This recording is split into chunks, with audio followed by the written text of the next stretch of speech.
고취 6%가 모르는 얼굴의 비밀. 우리는 통장 잔고보다 더 솔직한 무언가를 매일 들고 다닙니다. 바로 얼굴입니다. 젊을 땐 부모가 얼굴을 만들어주지만 마흔이 넘으면 그 얼굴은 내가 쌓아 올린 선택들의 기록이 됩니다. 그래서 나는 늘 이렇게 말합니다. 거울은 반사지만 얼굴은 기록이다. 스펙, 말빨, 프레젠테이션 다 포장일 수 있습니다. 그러나 얼굴에 새겨진 표정의 그릇, 태도의 결, 말의 온도는 오랜 시간의 습관이 굳어 만든 생활의 문신입니다. 사업을 하며 수없이 만난 사람들 속에서 나는 한 가지 원칙을 세웠습니다. 표정, 태도, 말. 이 세 가지가 일치하는가를 보라. 웃는 눈빛인데 태도는 무심하고 말끝은 날카롭고 손의 움직임은 초조하다.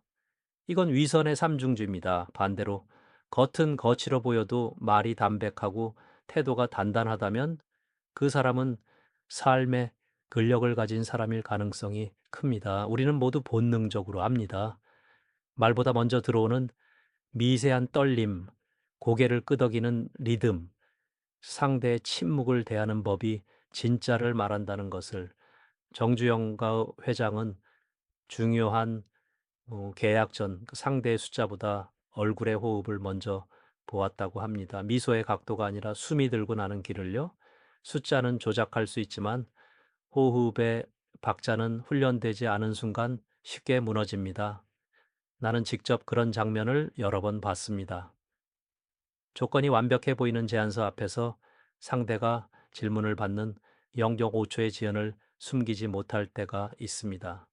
눈은 웃는데 어깨가 살짝 말리고 손끝이 펜 뚜껑을 불필요하게 만지작거립니다. 그때 나는 계약을 미룹니다. 단순히 의심해서가 아닙니다. 정합성이 맞지 않기 때문입니다. SNS 시대는 이 진실을 더 노골적으로 드러냅니다. 과거엔 사진 한 장 얻기도 어려웠지만 지금은 타임라인 전체가 성격의 궤적입니다. 사진 속 포즈가 문제가 아니라 일관성의 유무가 문제입니다. 남을 깎아내리는 농담, 타인의 실수에 과도한 박장대소, 새벽마다 남기는 허세 섞인 자랑, 이것들은 전부 디지털 주석으로 남습니다. 나는 이런 사람이야 라고 스스로 써 내려간 각주들이죠. 비즈니스에서 나는 그 각주를 읽습니다. 그리고 묻습니다. 표정, 태도, 말, 기록 뭐 네 가지가 같은 방향을 가리키는가? 당신에게 한 가지 프레임을 선물하고 싶습니다. 이름하여 페이스 바링 프레임, 마흔 이후에 얼굴을 읽는 아주 간단한 네 단계입니다. F, view, feel, 첫 느낌을 버리지 말 것, 근거 없이 드는 잔향을 메모하라. A, A-line, 표정, 태도, 말의 정렬 상태를 체크하라. 어느 한 축이 튀면 이유를 찾을 것, C, consistency, 반복성을 확인하라. 같은 상황에서 같은 반응을 보이는가. E, edge, 압박의 모서리에서 드러나는 본질을 보라. 시간에 쫓기거나 이해관계를 건드렸을 때의 미세한 균열이 본색이다. 이 프레임은 심리학 교과서가 아니라 현장에서 탄생했습니다. 현대건설이 해외 프로젝트에 뛰어들던 초기 나는 제안사 대표의 완벽한 미소 뒤에 숨은 짧은 마른 침을 보았습니다. 일정 중 리스크라는 단어가 나올 때마다 그의 눈동자 파동이 커졌죠. 그때 나는 더 팀에게 말했다. 션더라고 숫자보다 눈의 진폭을 보라. 결국 우리는 구여 추가 담보 조항을 넣었고 그 한 줄이 회사를 지켰습니다. 당신의 삶도 같습니다. 취업 면접, 파트너 선택, 동업 제안, 심지어 결혼까지 얼굴의 기록은 늘 신호를 보냅니다. 문제는 못 보는 게 아니라 안 보려 하는 습관입니다. 이쯤에서 스스로에게 물어봅시다. 나는 어떤 얼굴로 살고 있는가? 바쁘다는 이유로 무표정으로 하루를 흘려보내고 짜증을 습관으로 합리화하고 있지는 않은가? 아이들은 부모의 말을 잘 기억하지 못하지만 부모의 표정을 정확히 복제합니다. 직장에서도 상사의 말보다 상사의 미간을 부하, 직원은 베낍니다. 결국 리더십은 얼굴의 교육입니다. 내 표정이 팀의 공기, 가정의 온도를 정합니다. 그러니 오늘부터 작은 훈련을 시작합시다. 출근 전 30초, 눈썹 힘을 빼고 입꼬리를 살짝 들어 중립 미소로 세섭, 회의 전 10초, 어깨를 뒤로 젖히고 호흡을 길게 2번, 말의 온도가 태도와 수렴되도록 대화 중 5초, 상대가 끝까지 말하도록 침묵을 선물하라. 표정 태도 말을 정렬시키는 최고의 윤활유다. 여기서 중요한 오해를 바로잡아야 합니다. 그런 표정을 연기하면 되지 않나요? 안 됩니다. 연기는 단기, 기록은 장기입니다. 하루 이틀은 숨길 수 있어도 반복되는 일상은 얼굴에 실금을 만듭니다. 그 실금이 결국 신뢰의 균열이 됩니다. 그러니 해답은 포장이 아니라 내면의 습관을 바꾸는 것입니다. 잠들기 전 3줄 감사 일기, 아침에 3분 호흡, 하루 한 번, 누군가의 장점을 메모하는 훈련, 이 작은 루틴들이 얼굴의 근육 기억을 바꿉니다. 결국 표정은 마음의 사용 설명서고 태도는 그 설명서의 실행 로그, 말은 릴리즈 노트입니다. 세 가지가 업데이트를 멈추면 인생은 구버전에서 멈춥니다. 잠깐 당신의 뇌 속 질문을 듣습니다. 그런데 어떻게 하면은 더 정확히 볼 수 있죠? 사람들은 다들 포장에 능한데요. 그래서 다음 파트에서 다룰 것입니다. 놀랍게도 의도를 비우는 시선이 가장 정확한 계측기가 됩니다. 무언가를 얻기 위해 보는 눈은 이미 왜곡되어 있습니다. 그러나 벤치에 앉은 관객의 눈은 사실을 통과시킵니다. 우리는 그 눈을 훈련할 겁니다. 마지막으로 오늘의 한 줄 명언을 남깁니다. 사람은 변하지 않는다. 다만 선택이 쌓여 얼굴이 된다. 이 말이 마음에 닿았다면 좋아요는 작은 동의의 표현일 뿐입니다. 당신의 생각을 댓글로 남겨주세요. 그것이 또 다른 누군가의 삶을 바꿀 수 있습니다. 그리고 더 깊은 이야기를 함께하고 싶다면 구독은 자연스러운 선택이 될 것입니다. 요약, 기억 포인트, 얼굴 기록, 표정 태도 말의 일치가 신뢰다. 페이스 바프린, feel align consistency edge, 포장 금지, 연기가 아닌 습관 업데이트가 해답, 다음 파트 예고, 의도 없는 눈, 대화보다 정확한 무심 관찰법으로 사람을 읽는 기술. 사람을 판단할 때 우리는 본능적으로 대화를 택합니다. 말로 상대의 진심을 끌어내려 하지요. 하지만 놀랍게도 90%의 사람은 모릅니다. 가장 정확한 판단은 말이 아니라 의도가 없는 눈에서 나온다는 사실을 나는 늘 직원들에게 이렇게 말했습니다. 뭐 사람을 알기 위해 말로 캐묻지 마라. 오히려 아무 목적 없이 바라보는 눈이 더 정확하다. 거래처와 마주 앉을 때 그들의 답변보다 더 신뢰했던 것은 무심한 순간에 흘러나오는 미세한 행동이었습니다. 한 번은 이런 일이 있었습니다. 현대가 해외 건설 프로젝트에 입찰할 때였습니다. 수치로만 본다면 상대방의 제안은 완벽했습니다. 그런데 정주영 회장은 전문가뿐 아니라 전혀 관련 없는 신입사원을 회의 자리에 함께 앉혔습니다. 이유가 뭘까요?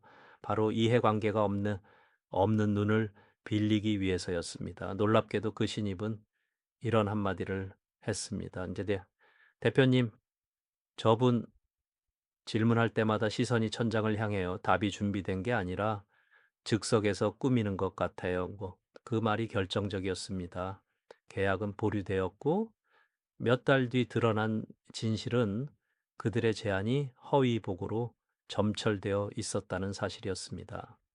이 경험은 내게 분명한 법칙을 가르쳐 주었습니다. 말보다 관찰보다 무심한 눈. 우리는 흔히 집중해서 보아야만 본질이 보인다고 착각합니다. 하지만 오히려 집착은 시야를 가립니다. 생각해 보십시오. 공원, 벤치에 앉아 무심코 지나가는 사람들을 볼 때 이상하게도 그들의 걸음걸이와 표정에서 성격이 읽히지 않습니까? 바로 그것이 벤치 시선입니다. 이 벤치 시선을 훈련하는 방법을 오늘 드리겠습니다. 이름하여 무심 관찰 3단계 자세 포스처, 어깨의 각도, 앉은 자세의 무게중심, 자신감은 허리에서 드러납니다. 지연, 딜레이, 질문 후 답하기까지의 영권 보초, 거짓은 늘 약간 늦습니다. 회복 리커버리, 방해받거나 중단된 뒤 얼마나 자연스럽게 흐름을 회복하는가. 꾸며낸 자는 이 순간에 늘 실수를 합니다. 여러분 지금 한번 실험해 보겠습니다. 눈을 감고 가장 최근 만난 사람을 떠올려 보십시오. 그 사람이 대화 중 질문을 받았을 때 얼마나 빨리, 얼마나 자연스럽게 답했습니까? 기억나는 작은 지연이나 부자연스러운 몸짓이 있다면 그건 이미 신호였을지도 모릅니다. 이렇게 의도를 비운 관찰은 단순한 기술이 아닙니다. 삶의 태도입니다. 상대를 이기려는 마음, 얻으려는 욕심이 앞서면 눈은 흐려집니다. 그러나 어린아이처럼 그저 지켜본다면 오히려 본질은 스스로 드러납니다. 나는 이를 무심의 렌즈라고 부릅니다. 정주영은 종종 이렇게 말했습니다. 숫자는 거짓말을 할 수 있다. 하지만 눈빛과 땀방울은 거짓말을 못한다. 이 말은 곧 기억가뿐 아니라 우리 모두의 인간관계에도 적용됩니다. 친구를 사귈 때, 연인을 만날 때, 혹은 동업자를 고를 때 말을 듣는 대신 의도 없는 눈으로 관찰해 보십시오. 그 순간 보이는 작은 틈이 당신의 삶을 지켜줄 방패가 될 수 있습니다. 여기서 한 가지 패턴 인터럽트를 드리겠습니다. 지금 영상을 보면서 옆 사람을 한번 슬쩍 관찰해 보십시오. 그 사람은 지금 어떤 표정을 짓고 있나요? 입술은 닫혀 있는데 눈웃음만 번지나요? 아니면 반대로 눈은 무표정인데 입술만 억지로 올라갔나요? 그 불일치는 단순한 우연이 아닙니다. 마음이 일치하지 않을 때 나타나는 본색의 균열입니다. 이제 중요한 질문을 던지고 싶습니다.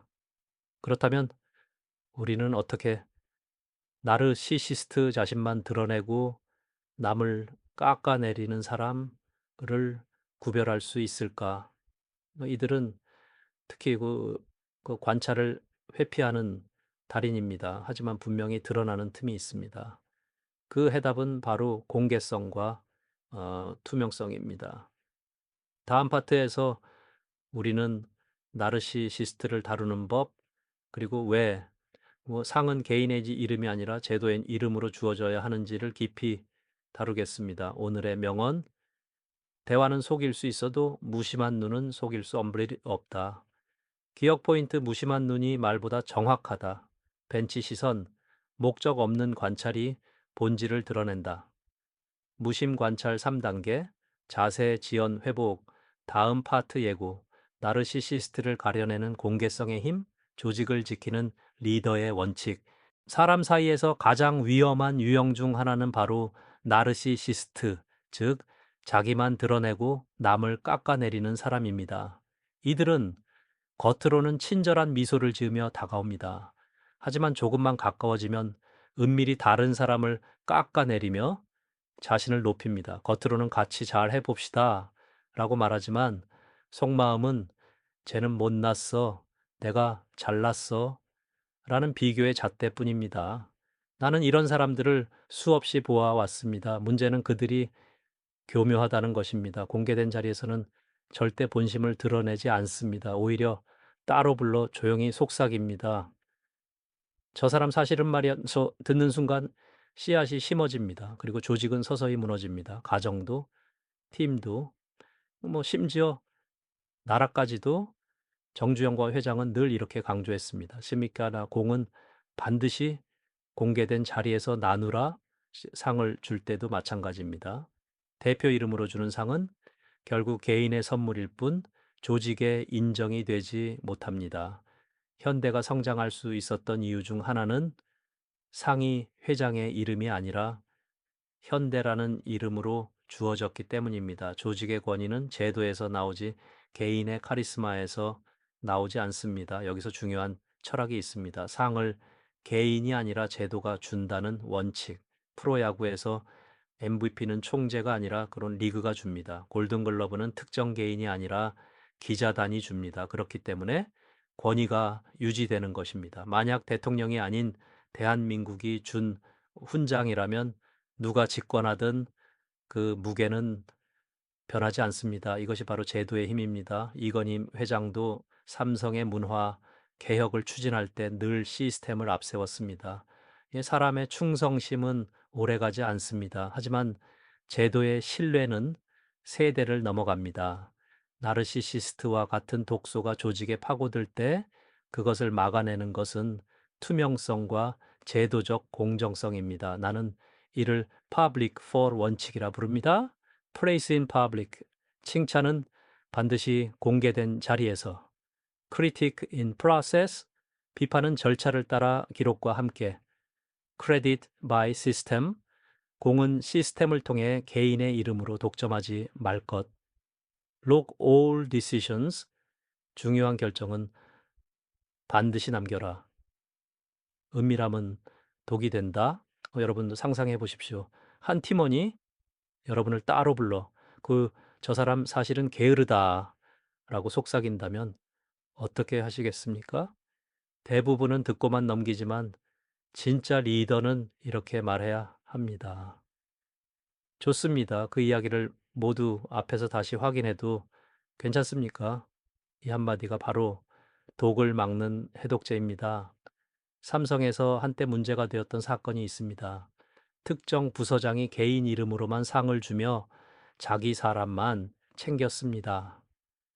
표면적으로는 조직을 위한 상이었지만 구성원들의 마음속에는 이건 조직의 인정이 아니라 저 사람의 장난감이라는 불신이 자라났습니다. 결국 몇 년이 지나자 그 부서는 와해되었습니다. 반대로 제도의 이름으로 주어진 상은 오히려 팀을 하나로 묶었습니다. 오늘의 명언을 남깁니다. 예?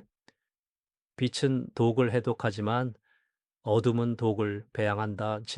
나르시시스트와 싸우려 하지 마십시오. 대신 공개성과 제도의 빛을 비추십시오. 그것이 유일한 방패입니다. 기억 포인트, 나르시시스트는 은밀함 속에서 독을 퍼뜨린다. 상은 개인이 아니라 조직, 제도의 이름으로 주어야 권위를 가진다. 푸브 LIC4 원칙, 공개 칭찬, 절차적 비판, 시스템 공로, 기록, 남김.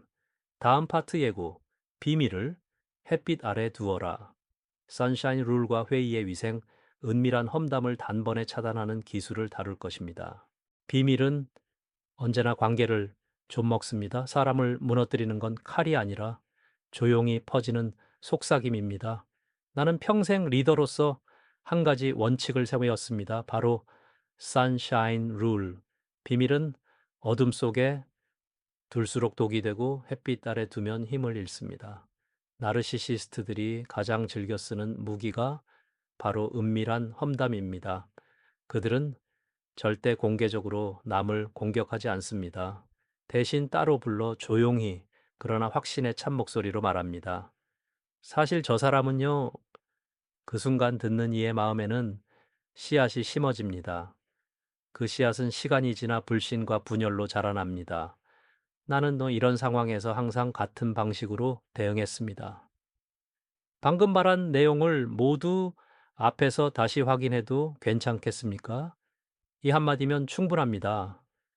더 이상 속삭임은 힘을 쓰지 못합니다. 진실은 언제나 공개의 자리에 서면 드러나기 때문입니다. 이 원칙을 정리한 것이 바로 SUN 규칙입니다. S, share openly, 공개적으로 나눠라. 중요한 말은 반드시 공적 자리에서 다뤄야 한다. U, unmask, 탈가면, 속삭임은 즉시 드러내라. 질문 한마디면 족하다.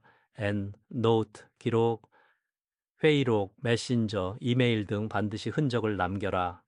이 세 가지만 지켜도 조직은 훨씬 건강해집니다. 정주영 회장은 이렇게 말했습니다. 이제 공로는 공개된 자리에서 나누고 책임도 공개된 자리에서 물어야 한다.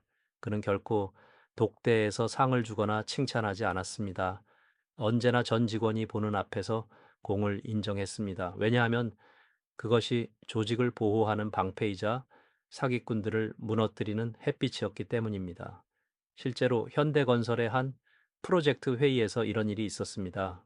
한 중간 관리자가 조용히 내게 와서 저 직원 사실은 능력이 부족합니다.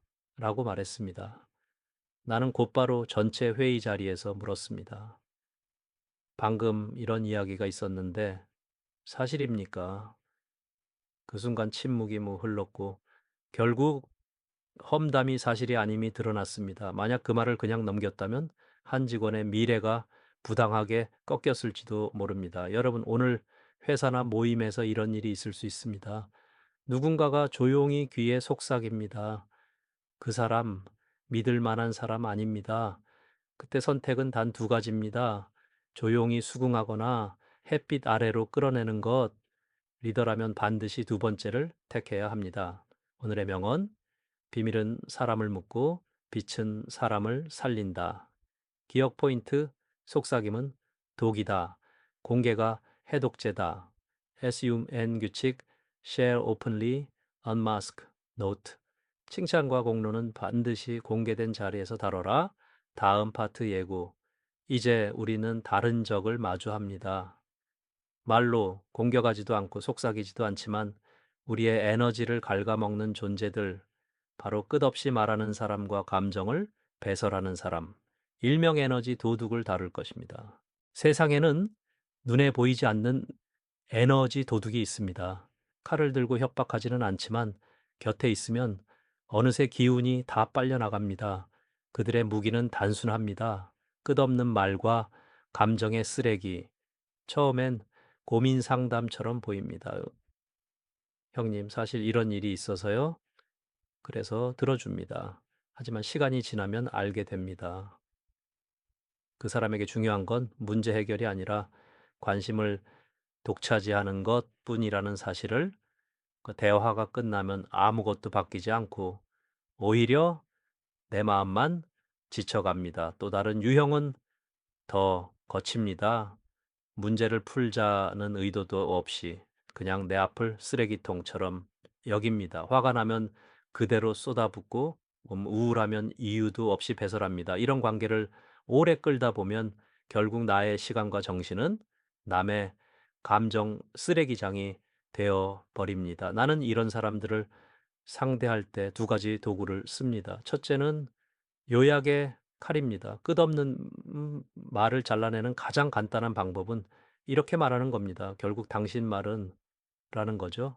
그 순간 그들은 불편해집니다. 계속 흘러가야 할 강물이 막히기 때문입니다. 그러나 그것은 불쾌한 불편이 아니라 편리하지 않은 불편입니다. 대화의 면적을 줄이는 첫 걸음입니다. 둘째는 경계 그리기입니다. 나는 이것을 위켄드 플라이트 모드라고 부릅니다. 주말에는 연락이 닿지 않게, 특정 시간에는 응답하지 않게 경계를 세우는 것입니다. 처음엔 상대가 서운해 할 수도 있습니다. 그러나 곧 적응합니다. 왜냐하면은 당신이 허락한 만큼만 들어올 수 있다는 사실을 학습하기 때문입니다. 삼성 SDI의 한 관리자가 이런 방식을 도입했습니다. 그는 회의에서 직원들의 말을 15초 이내로 요약해 주었습니다. 결국 내 말은 이거지? 이 짧은 기술 하나로 회의 시간이 30% 줄었습니다. 직원들은 처음엔 불편해 했지만 곧 효율성을 체감하며 그 방식에 적응했습니다. 결국 남은 시간과 에너지는 더 중요한 문제를 해결하는 데 쓰였습니다. 여러분도 한번 실험해 보십시오. 오늘 대화 중 상대의 말을 세 문장으로 요약해 보세요. 만약 요약이 되지 않는다면 그 대화는 이미 소모적일 가능성이 큽니다. 또 주말에는 휴대폰을 비행기 모드로 바꿔 보십시오. 에너지가 얼마나 회복되는지 놀라실 겁니다. 패턴 인터럽트. 지금 잠시 생각해 보세요. 당신 주변에는 어떤 유형이 더 많은가요? 끝없이 말하는 사람, 감정을 그대로 배설하는 사람, 아니면 두 가지를 모두 가진 사람. 이 질문만으로도 이미 당신의 인간관계 지도는 달라지기 시작합니다. 중요한 건 관계를 무조건 끊으라는 것이 아닙니다. 때로는 가족, 때로는 직장 동료라 끊을 수 없는 경우도 있습니다. 그럴 땐 최소한 공유 면적을 줄여야 합니다. 대화 시간을 줄이고 감정 배설의 통로를 막는 것. 그래야 내가 소모되지 않고도 관계를 유지할 수 있습니다. 오늘의 명언, 관계는 멀리하는 것이 끝이 아니라 거리를 재조정하는 지혜가 필요하다. 기억 포인트, 에너지 도둑, 끝없는 말, 필후, 감정 배설, 요약의 칼. 결국 당신 말은 리드라는 거죠. 위켄드 플라이트 모드, 공유 면적을 줄여라. 다음 파트 예고. 이제 우리는 또 다른 적을 다룹니다. 폭발하는 감정, 분노입니다. 리더라면 피할 수 없는 이 순간 어떻게 다스려야 할까요? 답은 억누르는 것이 아니라 조절하는 기술에 있습니다. 분노. 사람은 누구나 화를 냅니다. 하지만 리더와 일반인을 가르는 기준은 단 하나, 분노를 어떻게 다루는가입니다. 많은 이들은 화를 성격 문제라고 생각합니다. 그러나 나는 이렇게 말합니다. 분노는 성격이 아니라 습관이다. 어릴 적 감정을 표현하는 법을 배우지 못했기 때문에 성인이 되어도 화를 다스리지 못하는 것일 뿐입니다. 사업을 하며 나는 수없이 분노의 폭발을 목격했습니다. 직원이 상사에게 고함을 지르고 회의장에서 서류를 내던지고 심지어 고객 앞에서 언성을 높이는 장면도 봤습니다. 그럴 때 내가 택한 방법은 단순했습니다. 한 발 물러서는 것. 가까이서 맞받아치면 불이 번지지만 거리를 두면 불길은 스스로 위축됩니다. 또 하나의 무기는 속도를 늦추는 것입니다. 상대가 고함을 치면 나는 오히려 더 천천히 말했습니다. 놀랍게도 내 호흡이 느려지면 상대도 따라 호흡이 가라앉습니다. 마지막으로 쓴 방법은 거울처럼 반사하는 것이었습니다. 그러니까 네 말은 사람들이 너를 무시했다는 거군. 이렇게 말해주면 상대는 자기 목소리를 자기 귀로 듣는 순간 갑자기 멈칫합니다. 분노는 종종 자신이 뱉은 말의 무게를 스스로 들었을 때 꺼지기 마련입니다. 나는 이 과정을 정리해 삼복 거울 법칙이라 부릅니다. 3초 호흡, 화를 내는 이 상대 앞에서 먼저 한 3초간 깊게 호흡하라. 5박자 대화. 내 말은 상대보다 5박자 느리게 하라. 거울 반사, 상대의 핵심 단어를 그대로 돌려주라. 이 세 가지만 실천해도 불길은 크게 번지지 않습니다. 현대건설 초창기 시절 한 중간 관리자가 해외 현장에서 격렬하게 화를 냈던 일이 있었습니다. 당시 회장은 즉시 다가가지 않고 몇 걸음 떨어진 자리에서 조용히 그의 말을 반사했습니다. 당신 말은 결국 일정이 지연된 게 당신 책임이 아니라는 거군요. 그 순간 관리자는 스스로 민망해졌고 금세 감정을 추슬렀습니다. 만약 그 자리에서 정면으로 부딪혔다면 그 프로젝트는 그대로 무너졌을지도 모릅니다. 여러분도 기억해야 합니다. 분노는 억누른다고 사라지지 않습니다. 오히려 더 큰 폭발로 돌아옵니다.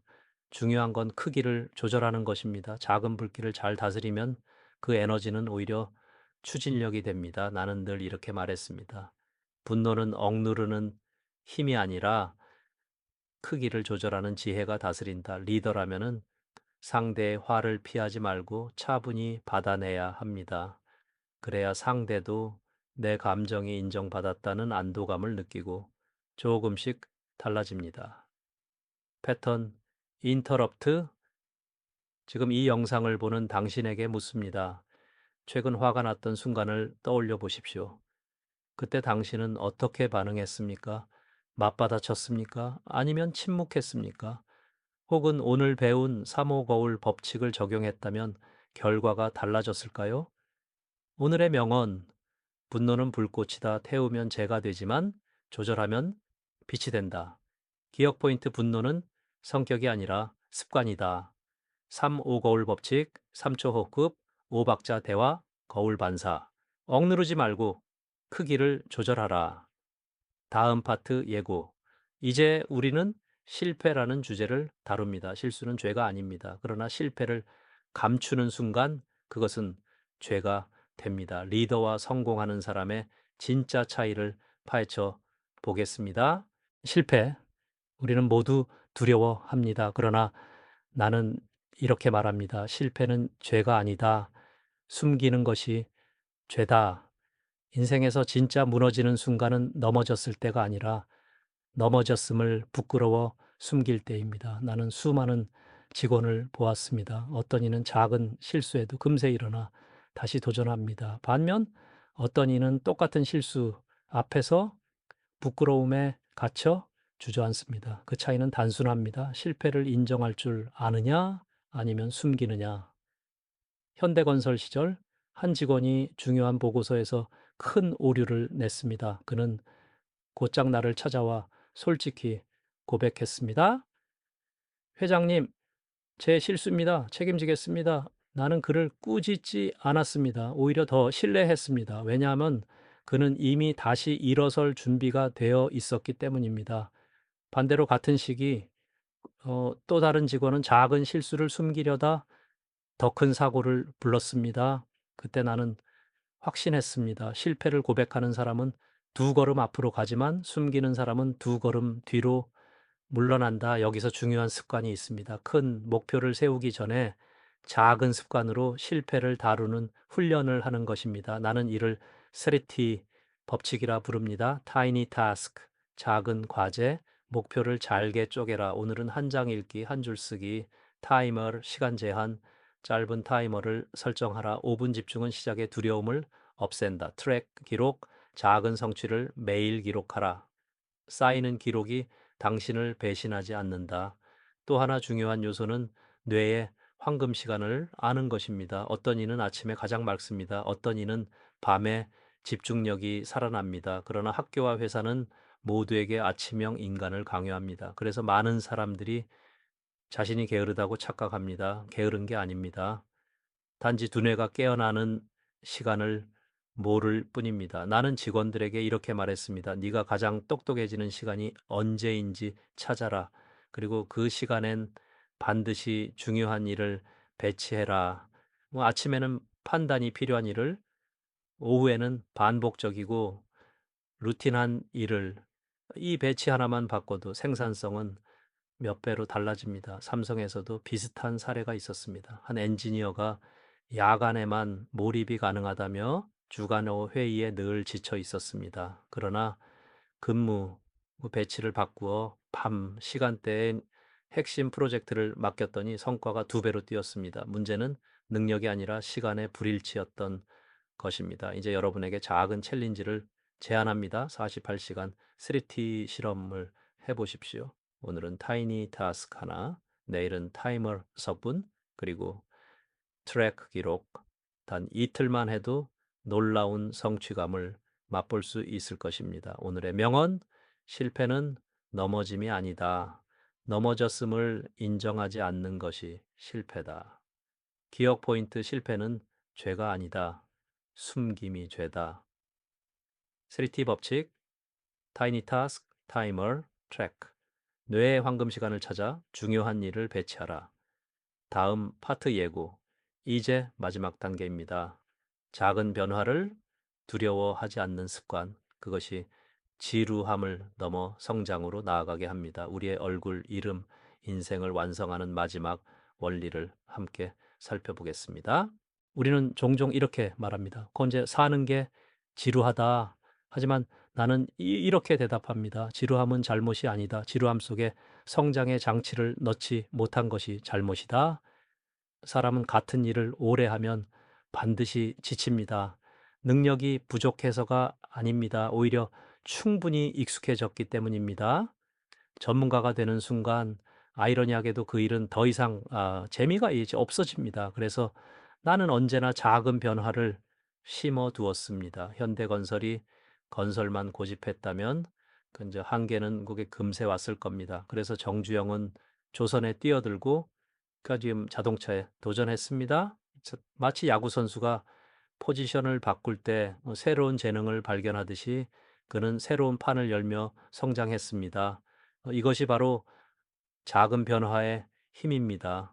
나는 이를 1% 해치 법칙이라 부릅니다. 매일 단 1%의 문을 열어두는 것, 새로운 책 한 쪽, 다른 분야 사람과의 짧은 대화, 일상에서 낯선 길로 돌아가는 한 번의 선택, 이 작은 해치들이 모여 거대한 성장의 통로가 됩니다. 또한 나는 주말마다 30분의 리뷰 의식을 가졌습니다. 거울을 보며 스스로에게 묻습니다. 이번 주 내 얼굴은 어떤 기록을 남겼는가? 그리고 한 줄로 적습니다. 이번 주 나는 한 사람으로 살았다. 이 단순한 의식이 삶의 궤적을 조금씩 바꿨습니다. 여러분도 기억하십시오.